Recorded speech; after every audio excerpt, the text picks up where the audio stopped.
EVM से अगर election होगा तो रिजल्ट वही आएंगे जो आरएसएस और बीजेपी चाहेगी। पंजाब का लोग इसका एग्जाम्पल देते हैं, तो मेरा उसमें मानना यह है साफ साफ कि आम आदमी पार्टी कैसे जीत गई।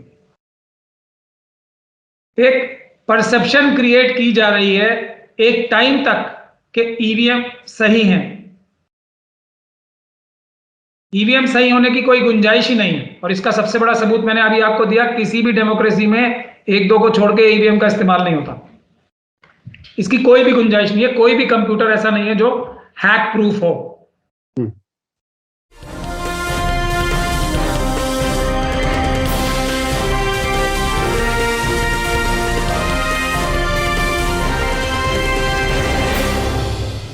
हेलो, नमस्कार, आदाब, सत श्री अकाल और अस्सलाम वालेकुम। मैं हूं मोहम्मद अहमद काज़मी, लेकर आया हूं आपका पसंदीदा कार्यक्रम आपके रूबरू। देश में बहुत कुछ हो चुका है। 5 राज्यों का जो इलेक्शन हुआ है, उन रिजल्ट से बहुत से लोग एक तरह से सकते में हैं। अक्सर लोगों का ये कहना था कि बीजेपी कई इलेक्शन, खासतौर पर यूपी, हारने जा रही है, लेकिन ऐसा नहीं हुआ। 5 राज्यों में से 4 राज्य बीजेपी के पास हुकूमत के लिए पहुंच चुके हैं।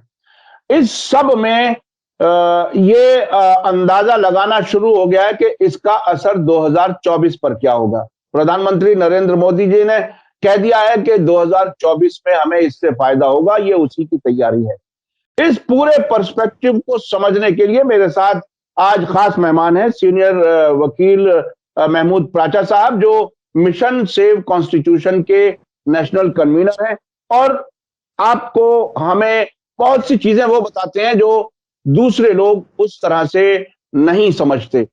महमूद प्राचा साहब, वेलकम है आपका मीडिया स्टार वर्ल्ड को। आपने वक्त दिया, बहुत बहुत शुक्रिया। आप ये बताइए कि इलेक्शन के रिजल्ट्स को आप किस तरह से देख रहे हैं? देखिए, मैं इसको बहुत पहले से बता रहा था कि जो हालात कंट्री में हैं और जो जनता का भारतीय जनता पार्टी और आरएसएस के प्रति रवैया है, जो आम जनता का, और खास तौर पे एससी, एसटी, ओबीसी और मुस्लिम, सिख, क्रिश्चियन, बौद्ध का, वो अगर ईमानदारी से इलेक्शन होंगे, ईवीएम के जरिए नहीं होंगे, तो किसी भी सीट पे भारतीय जनता पार्टी की जमानत बचना भी पॉसिबल नहीं होगी। लेकिन चुनाव किस तरीके के रिजल्ट दे रहे हैं, उससे पहले बहुत सारे चैनलों ने अपनी सर्वे भी किए, और बहुत सारे चैनल अपनी एक्यूरेसी के बारे में भी बड़ी बड़ी डींगे हाँक रहे हैं, जो क्रिमिनल मीडिया है, जो आरएसएस की और मोदी सरकार की। तो एग्जैक्ट फिगर्स बता रहे हैं कि हमने यही प्रिडिक्ट किया था। ये सब, और दुनिया में किसी भी बड़ी डेमोक्रेसी में, और एक दो को छोड़ के किसी भी डेमोक्रेसी में ईवीएम का इस्तेमाल नहीं होता, पेपर बैलेट का होता है। ये सब चीजें इसी चीज की तरफ इशारा करती हैं कि ईवीएम से अगर इलेक्शन होगा तो रिजल्ट वही आएंगे जो आरएसएस और बीजेपी चाहेगी। पंजाब का लोग इसका एग्जाम्पल देते हैं, तो मेरा उसमें मानना यह है साफ साफ कि आम आदमी पार्टी कैसे जीत गई। एक परसेप्शन क्रिएट की जा रही है एक टाइम तक कि ईवीएम सही है। ईवीएम सही होने की कोई गुंजाइश ही नहीं है, और इसका सबसे बड़ा सबूत मैंने अभी आपको दिया। किसी भी डेमोक्रेसी में एक दो को छोड़ के ईवीएम का इस्तेमाल नहीं होता। इसकी कोई भी गुंजाइश नहीं है। कोई भी कंप्यूटर ऐसा नहीं है जो हैक प्रूफ हो। और उसका सबसे बड़ा एग्जांपल आप सब लोगों ने अभी पेगासस का लेटेस्ट देखा है, वरना कोई भी कंप्यूटर हैक प्रूफ नहीं होता। ये ईवीएम भी एक कंप्यूटर है। तो ये है, और प्री प्रोग्रामिंग से कितने भी वोट आ सकते हैं, तो ये भी कहना कि कितने वोट आए ना आए, ये सब बेकार की बात है। सब फिक्सेबल है, सब मैनिपुलेटेबल है, सब कुछ मैनेज और मैनिपुलेट हो सकता है। ये है जमीनी सच्चाई। अब कई स्टेट्स में बीजेपी हारी है, ये बताया जाता है। वेस्ट बंगाल का बहुत बड़ा एग्जांपल दिया जाता है। तो वहां भी मैं ये कह रहा हूं कि जिस सीट पर भी बीजेपी को 5, 7, 8 हजार से ज्यादा वोट आई, वहां पे ईवीएम का इस्तेमाल वेस्ट बंगाल में भी हुआ है। वेस्ट बंगाल में बीजेपी का कोई ताल्लुक, मतलब लेना देना ही नहीं है कोई। मगर ये लोगों का विश्वसनीयता बनी रहे तब तक, जब तक इनकी ताकत इतनी ना बढ़ जाए कि ये हर एक स्टेट में, हर इलेक्शन में, चाहे वो पार्लियामेंट का हो, असेंबली का हो, और या इसका हो, ये इसका नाम क्या है, म्यूनिसिपल कॉर्पोरेशन का, विलेज पंचायत का हो, तब हर जगह 1-2% को दिखाने के लिए छोड़ के भारतीय जनता पार्टी ही जीतेगी। ऐसी मिसालें बहुत सारे देशों में आपने, काजमी साहब आप तो इंटरनेशनल अफेयर्स पे नजर रखते हो, ऐसी मिसालें बहुत जगह आपने देखी हैं। तो ईवीएम का ये डायरेक्शन है। तो इसका रास्ता सिर्फ एक ही है कि जो पार्टियां जीती हुई भी हैं आज, वो भी ईवीएम की मुखालफत करें, पेपर बैलेट की के लिए एकदम जद्दोजहद आज से शुरू करें अगर फ्री एंड फेयर इलेक्शन चाहते हैं तो। क्योंकि पेपर बैलेट से किसी को कोई नुकसान नहीं है, ईवीएम से नुकसान ही नुकसान है जो भी भारतीय जनता पार्टी और आरएसएस के मुखालिफ पार्टियां हैं उन्हें। तो किसी का कोई नुकसान नहीं है, तो इनको पेपर बैलेट के लिए ताकत लगानी चाहिए। और ईवीएम के लिए जो 2 बड़े रीजन इलेक्शन कमीशन ने दिए हैं, वो दिए हैं 2। पहला कि इसमें कॉस्ट कटिंग होती है, और उससे भी इंपॉर्टेंट, पहला मुझे हालांकि ये कहना चाहिए था कि जल्दी इलेक्शन के रिजल्ट्स आते हैं, काउंटिंग जल्दी होती है। दोनों ही चीजें अब वो फेल हो चुकी हैं। आप अगर देखेंगे पिछले और आज के डेटा उठा के, तो जहां पेपर बैलेट होते थे वहां पे काउंटिंग जल्दी खत्म होती थी। आज जो है इतनी अफरा तफरी का माहौल रहता है और काउंटिंग भी डिले होती है और पैसा भी कई गुना ज्यादा लग रहा है पेपर बैलेट से। तो दोनों बुनियादी मकासद, जो मकसद, रीजंस, लॉजिक जो था ईवीएम का, वो फेल हो चुका है। तो इसलिए ईवीएम की कोई जरूरत नहीं।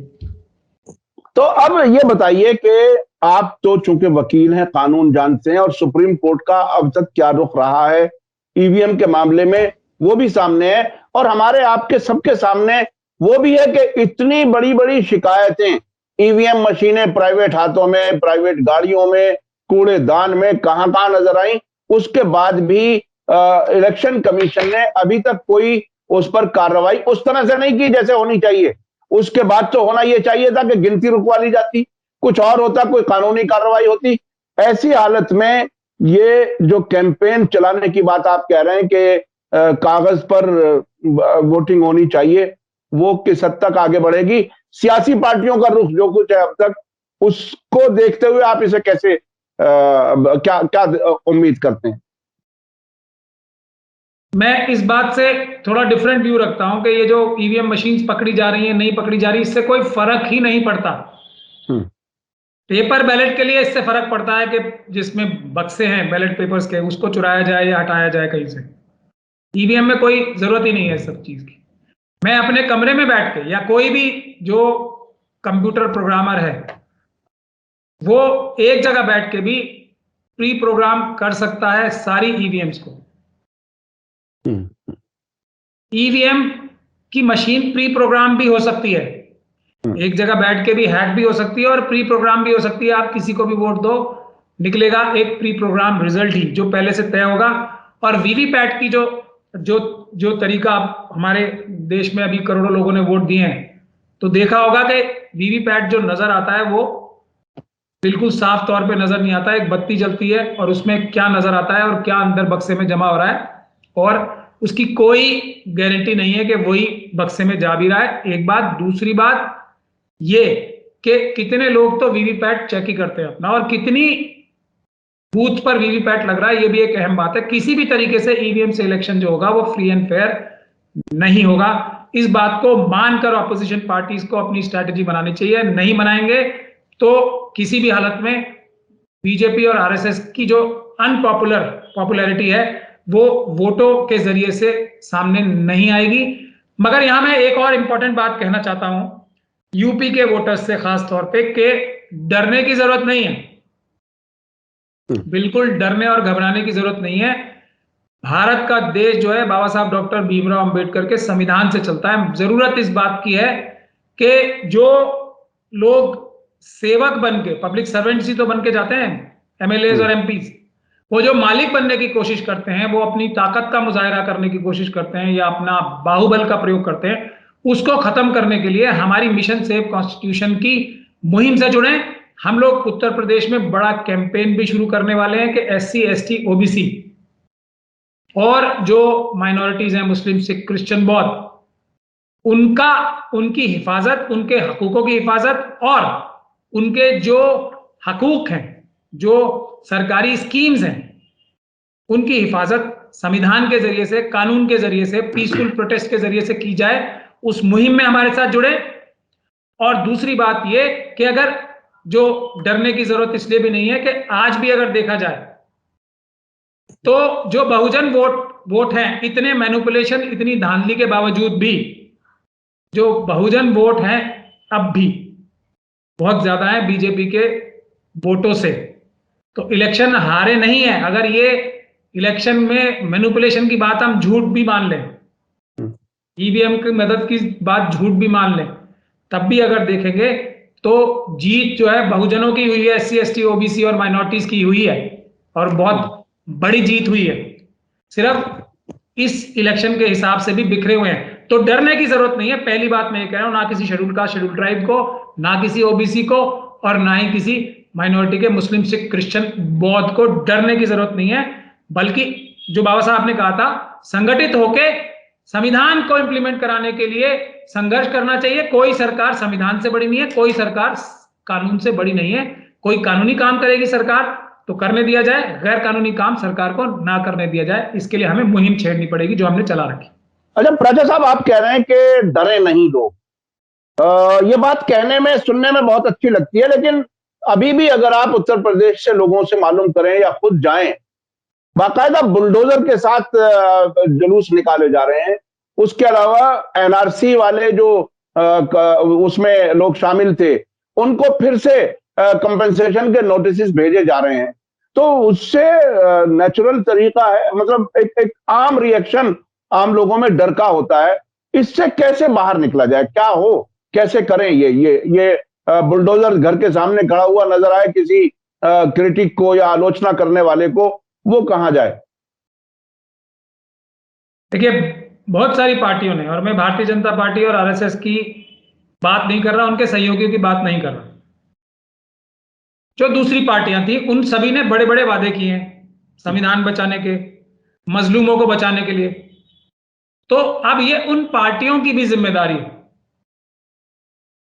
मेरे ऊपर खास तौर पे बहुत दबाव था कि किसी ना किसी पॉलिटिकल शेप में हम लोग आए। हम लोग उससे बच रहे हैं। क्यों? क्योंकि उससे भी जरूरी काम हम कर रहे हैं। हम सबसे बड़ी पॉलिटिक्स कर रहे हैं कि हम ये इंश्योर अप कराने के लिए हम सभी पॉलिटिकल पार्टी से भी ये कह रहे हैं, समाजवादी से भी, बसपा से भी, एआईएम से भी, जो एएसपी है उससे भी, और दूसरी जितनी दीगर पार्टियां हैं, जितने जो हमारी मुस्लिम पार्टियां भी हैं, जो इंसाफ पार्टी मान लें आप, चाहे पीस पार्टी मान लें, और उलेमा काउंसिल मान लें, इन सब पार्टियों की जो चुनाव में उतरी थी, डब्ल्यूपीआई मान लें, एसडीपीआई मान लें, या दूसरी भी जो पार्टियां लड़ी थी इलेक्शन, उनके वोट आज भी भारतीय जनता पार्टी के ये मैनिपुलेटेड वोट से भी बहुत ज्यादा हैं। तो उनकी जिम्मेदारी ये है कि वो सब लोग सड़कों पे आए, पीसफुल प्रोटेस्ट करें, और कोई भी गैर कानूनी काम, गैर आईनी, गैर संवैधानिक काम होने से रोके सरकार को, और जनता की हिफाजत के लिए खड़े हों। ऑपोजिशन का रोल, हर एक व्यक्ति जो इलेक्शन लड़ता है उसका रोल इलेक्शन लड़ने के तुरंत बाद खत्म नहीं हो जाता। परमानेंट रोल होता है डेमोक्रेसी में, ऑपोजिशन का भी, हर एक कैंडिडेट का भी। वो जिन लोगों की नुमाइंदगी कर रहा है, जिन लोगों ने उनके ऊपर फेथ रखा है, उनके आवाज उठाना सभी पॉलिटिकल पार्टीज की जिम्मेदारी है। हम तो एक सोशल वर्कर हैं, हम भी इस आवाज को अपनी मिशन सेव कॉन्स्टिट्यूशन के नाम से हम इस आवाज को उठाएंगे। कोई भी नहीं उठाएगा तो हम तो जरूर उठाएंगे। लोगों को, जो नेता है हमारे ऑपोजिशन के, इतनी बड़ी बड़ी आज बहुत सारी सीटें जीत के आए, उनकी जिम्मेदारी है, जहां वो हारे भी हैं, अपना पूरा स्ट्रक्चर लेके, अपनी पूरी पार्टी का दल बल लेके गैर कानूनी काम करने से सरकार को रोके। अच्छा प्राचा साहब, एक बात बताइए कि इलेक्शन कमीशन ने कुछ साल पहले अपोजिशन पार्टियों को इनवाइट किया था ये साबित करने के लिए आप हमें सामने हैक करके दिखा दो, और इलेक्शन कमीशन का दावा यह है कि कोई वो साबित नहीं कर सकी। अब क्या कुछ लेकर के जाएंगे ये अपोजिशन पार्टी के लोग? क्या कुछ है? आप मतलब उसमें क्या मिशन सेव कॉन्स्टिट्यूशन कोई किसी किस्म का ऐसा कोई कानूनी कदम उठाएगा कि उसको बाकायदा हैकर से हैक करा करके दिखाए और साबित करे और दुनिया के सामने ये हकीकत रखे, क्या कुछ आपके जहन में? देखिए, ये सब चीजों से एक ऐसी बहस में फंसना होगा। हम बोलते रहेंगे हमने हैक कर दिया, वो बोलेंगे हमने हैक नहीं किया। दुनिया की मैं आपको लॉजिकली बात बता रहा हूं। ऐसी क्या मजबूरी है, ऐसी क्या जरूरत है कि ईवीएम से इलेक्शन कराना है, जबकि वो मुश्किल हो रहा है, लोगों का उसके ऊपर विश्वास नहीं है, बड़े तबके का उस पर विश्वास नहीं है। और जरूरत क्या है? वो कहते हैं इको सिस्टम गड़बड़ होगा, पेड़ ज्यादा कटेंगे, उससे कागज बनाना पड़ेगा, इतना लंबी एक्सरसाइज, ये ज्यादा आसान है। उनका लॉजिक ये है, और कहते हैं बहुत ज्यादा टाइम लगता है। ये बहरहाल आजकल चूंकि दुनिया में जो मौसम बदलने का एक क्राइसिस, जिसे ग्लोबल वार्मिंग कहा जाता है, उससे कहीं ना कहीं जोड़ देते हैं। तो इससे भी कैसे निकला जाए बाहर? क्या प्लास्टिक, देखिए यही जब झूठे बहाने होते हैं ना, तो 1 सेकंड में पकड़े जाते हैं। लेकिन आदमी को थोड़ा सोच के जवाब देने की सलाहियत होनी चाहिए। किसी डॉक्टर ने कहा है पेपर के बैलेट छपेंगे, प्लास्टिक के छपवा दीजिए। पतली वाली प्लास्टिक आती है ना, उसके छपवा दीजिए। फिजिकल बैलेट होने चाहिए। हो गया जवाब पहली बात का। जी जी जी जी, इतना सा जवाब है। ये समझ सिर्फ मुझे ही है? हाँ, जब जब इतना जो ये नोट भी कई मुल्कों में चल रहा है, नोट छोड़ प्लास्टिक दीजिए, की करेंसी भी चल रही है। करेंसी तो छोड़ दीजिए, हाँ, ये जो हर एक जगह प्लास्टिक की थैले लेके जाते हैं लोग, ठीक है, और ऐसा वोट होगा जो कि साफ हो जाएगा, दोबारा इस्तेमाल हो जाएगा, प्लास्टिक का बन जाएगा, तो परमानेंट सॉल्यूशन हो जाएगा। इसमें कोई डिफिकल्टी है? हाँ, देखिए, प्रैक्टिकल ये तो इतना हल सा है। लॉजिक है, ये सिर्फ मेरे दिमाग में आएगा। इलेक्शन कमीशन को इतना दिमाग नहीं है, हाँ, नहीं है। तो इलेक्शन, ये बात है। और दूसरा हाँ, मैंने आपको बता ही दिया, और कितना कॉम्प्लेक्स सिस्टम हो गया है। एक सिंपल इवेंट को कितना कॉम्प्लेक्स बना दिया है, उसको कई फेजेस में। अब ईवीएम्स की कैलकुलेशन हो रही है, वोट कैलकुलेट किए जाते हैं, कितने फेजेस में इलेक्शन हो रहे हैं, मशीनें बदली जाती हैं, कितनी जगह निगरानी की जाएगी। इलेक्शन कमीशन खुद कह चुका है कई लाख मशीनें उसकी गायब है, उसे पता ही नहीं है कहाँ है। नहीं, मैं तो, ये तो अलग बात है चोरी होने की। मैं मशीनों की, हर राउंड में जो मशीनें बदली जाती हैं, उठा के ले जाई जाती हैं, लाई जाती हैं, मैं उसकी बात कर रहा हूं। हाँ, उनकी फिजिकल ट्रांसपोर्ट जो है वो फिजिकल ट्रांसपोर्ट, अगर सब चीजें भूल जाए, मैं अपनी प्री प्रोग्रामिंग की बात भी नजरअंदाज कर दूं, तो पेपर बैलेट से ज्यादा असुरक्षित है ये। हाँ, ये सिर्फ चोर लेकर के नहीं भागेगा, बल्कि हैकर कहीं से भी बैठ के कुछ वो भी तो कर। बैठ के चोरी हो चुकी है पहले। उनका कम से कम बैठ के चोरी करने का तो कॉन्सेप्ट ही खत्म हो जाता है ना। फिजिकल बैलेट से चलिए मैं पेपर बैलेट कहना बंद कर देता हूं, हो गई सोल्यूशन। तो ये सब बहानेबाजी जो है, इसमें नहीं फंसना है। लॉजिक ये पूछना है कि तुम्हें फिजिकल बैलेट से परेशानी किस पार्टी को, और अगर ऐसा नहीं हुआ तो रिजल्ट 2024 में भी वही आएगा, हर इलेक्शन में वो आएगा जो वो चाहते हैं। आम आदमी पार्टी पंजाब में इसलिए जीती है क्योंकि क्रेडिबिलिटी बनी रहा है बीजेपी की, और उससे उन्होंने अपना एक दूसरा मकसद क्रिएट कर लिया कि बाकी सारी पार्टीज को कमजोर करके भी दिखा दिया। तो ये आपका सीधा सीधा कहना यह है कि ये ईवीएम को मैनेज करके, हैक करके किसी भी तरीके से इलेक्शन जीता गया है, ये फेयर इलेक्शन नहीं है, ये आप नतीजा निकाल। ये नतीजे बता रहे हैं, और ऐसा पॉसिबल है, ये इस बात का सबूत है। कोई भी इंसान, मैं इलेक्शन कमीशन से सवाल करता हूं, वो दुनिया के किसी भी डेमोक्रेसी से इंटरैक्ट कर सकते हैं ना, अमेरिका से, जर्मनी से, जापान से, ऑस्ट्रेलिया से, ब्रिटेन से, वहां चिट्ठी लिख दें कि आप लोग जो है ईवीएम से इलेक्शन नहीं कराते, गलत करा रहे हैं, इससे बड़ा पेपर का नुकसान हो रहा है, पेड़ बहुत कट रहे हैं, और जो है इससे जो है ईवीएम से कराने में टाइम भी बचता है, फैसिलिटी, और अच्छा भी हो जाता है इलेक्शन। जो जवाब आएगा वो हमें दिखा दे सबको। वो पब्लिक के सामने लाके दिखा देंगे क्या कुछ था। जो जवाब आएगा ना इनको, मैं तो हर चीज का ऐसा सोल्यूशन बताता हूं जो एकदम बैलेंस करके हो, दोनों पक्षों को नजर में रख के। मैंने अभी 5 कंट्रीज के नाम लिए हैं, उनसे उनको चिट्ठी लिख दे इलेक्शन कमीशन, वहां की इलेक्शन कमीशन को, जो जवाब आएगा वो हमें दिखा दे। अच्छा, कोई कानूनी देखिए, हम जो है इतना अच्छा काम कर रहे हैं, हम तो वर्ल्ड लीडर हैं मोदी जी के नेतृत्व में, तो हम ये अच्छा काम कर रहे हैं। आपके यहाँ ये गलत काम हो रहा है, आप पेड़ भी ज्यादा काट रहे हो और इसमें जो है टाइम भी ज्यादा लगता है काउंटिंग में, और आप बड़ा गलत काम कर रहे हो। ये चिट्ठी बना के लिख दें, उसका जो जवाब आएगा वो हमें पढ़वा दें तब। हाँ, तो वो पढ़ने के अलावा क्या क्या क्या प्राचा साहब, कोई कानूनी तरीका भी हो सकता है हुकूमत को इसके लिए तैयार करने का? देखिए, आप बार बार मुझसे वो सवाल पूछ रहे हैं जिसको मैं जवाब देना नहीं चाह रहा हूं। अगर आप वही सवाल बार बार पूछेंगे, कानूनी तरीका, आप कानून के माहिर हैं, वकील हैं, और आप हुकूमत से कई ऐसे मुकदमे भी लड़ रहे हैं जिसमें सरकार जवाब नहीं दे रही। वो बहरहाल कई मुकदमे हमने ऐसे जीते भी क्या हैं, कानून में गुंजाइश है कुछ करने की? कई मुकदमे ऐसे जीते भी हैं जिन्हें लोग इम्पॉसिबल कहते थे। मगर फिर भी बावजूद इसके मैं आपसे इस सवाल का जवाब जो है अवॉइड करना चाह रहा हूं, लेकिन अगर आप मुझे मजबूरी करोगे तो उसमें मैं वही जवाब दूंगा जो हर बार देता हूं। आप बता दीजिए। अभी चार सुप्रीम कोर्ट के जजेस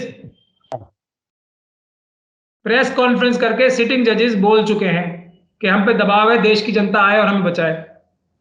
इसके आगे मैं क्या बोलूं? और सुप्रीम कोर्ट से ज्यादा संवैधानिक रूप से कोई भी संस्थान जो है मजबूत नहीं है। सुप्रीम कोर्ट सबसे मजबूत संस्थान है संवैधानिक कॉन्स्टिट्यूशनल गारंटीज के साथ। वो जब ये बात कह रहे हैं उसके 4 जजेस, तो आप बाकी संस्थानों का, इलेक्शन कमीशन का, ईडी का, सीबीआई का, किसी भी और संस्थान का अंदाजा आप लगा सकते हैं। तो प्राचा साहब, आपकी बात का नतीजा ये निकल रहा है कि पब्लिक को सड़कों पे आना चाहिए, अपनी मांग रखनी चाहिए। पॉलिटिकल पार्टीज को मैं ये कह रहा हूं, इतनी सारी आज भी देश में जो सरकार, राज्य सरकारें हैं, वो भारतीय जनता पार्टी से ज्यादा हैं। उन सबके चीफ मिनिस्टर्स को अपनी असेंबलीज में रेजोल्यूशन पास करा के भेजने चाहिए राष्ट्रपति साहब को, इलेक्शन कमीशन को, क्या हमें नहीं चाहिए? हाँ, उसके बाद राष्ट्रपति क्या करते हैं, क्या सरकार कुछ सोचती है, नहीं सोचती है, उसके बाद आगे देखें। लेकिन अभी उनको ये करना चाहिए, पीसफुल प्रोटेस्ट करें, और तब भी रास्ता नहीं निकलता तो मेरे पास उसका भी सोल्यूशन है। 65 कैंडिडेट से ज्यादा अगर किसी भी सीट पे कैंडिडेट्स लड़ेंगे तो पोस्टल, ये फिजिकल बैलेट की जरूरत पड़ेगी, ईवीएम से नहीं हो सकता। तो इसका इंतजाम करें पॉलिटिकल पार्टी सारी, और वो एक कानूनी हक है, हर एक वोटर का इलेक्शन लड़ना भी कानूनी हक है। और इलेक्शन कमीशन की जो हैंडबुक इशू हुई है ना, उसमें लिखा हुआ है कि इलेक्शन का नॉमिनेशन भरने का प्रोसेस हमने बहुत आसान बनाया हुआ, सबसे आसान काम है। और आज होता क्या है कि किसी भी कॉन्स्टिट्यूएंसी में लोगों के नॉमिनेशन थोक के भाव में वो होते हैं कैंसिल। क्यों? क्योंकि वो 65 का आंकड़ा ना पहुंच पाए। ये ईमानदारी की बात मुझे नहीं लगती, इस पर डिबेट कर सकते हैं, लेकिन ये मुनासिब बात नहीं है, ये करेक्ट बात नहीं है, जायज बात नहीं। बहुत बहुत शुक्रिया। आज हम किसी और इशू पर बात नहीं करेंगे, क्योंकि इलेक्शन के फौरन बाद लोग इस पर सोच रहे हैं, मंथन कर रहे हैं, गौर कर रहे हैं। पॉलिटिकल पार्टियां मंथन कर रही हैं या नहीं कर रही संजीदगी से, ये अब आने वाला वक्त बताएगा। जो चीजें आपने बताई हैं उस पर क्या वो गौर करेंगे? क्या अपोजिशन पार्टीज की स्टेट गवर्नमेंट्स अपने यहाँ प्रपोजल अपने यहाँ से भेजेंगी, कोई रेजोल्यूशन पास करके भेजेंगी, नहीं भेजेंगी, ये वक्त बताएगा। लेकिन आपका कहना है कि मिशन सेव कॉन्स्टिट्यूशन जो है वो उससे भी लोग जुड़े, और खास तौर पर अपने कानूनी हक के लिए सड़कों पे आए, कानून के अंदर रहकर। और पॉलिटिकल पार्टियों की जिम्मेदारी सबसे ज्यादा है कि इस देश में प्रजातंत्र बचाई जाए। बहुत बहुत शुक्रिया महमूद प्राचा साहब, आपने कई बहुत ही अहम मुद्दे उठाए और मुझे लगता है कि कुछ लोग जरूर इस पर गौर करेंगे। इसी के साथ मुझे दीजिए इजाजत। धन्यवाद, शुक्रिया, जय भारत, जय हिंद।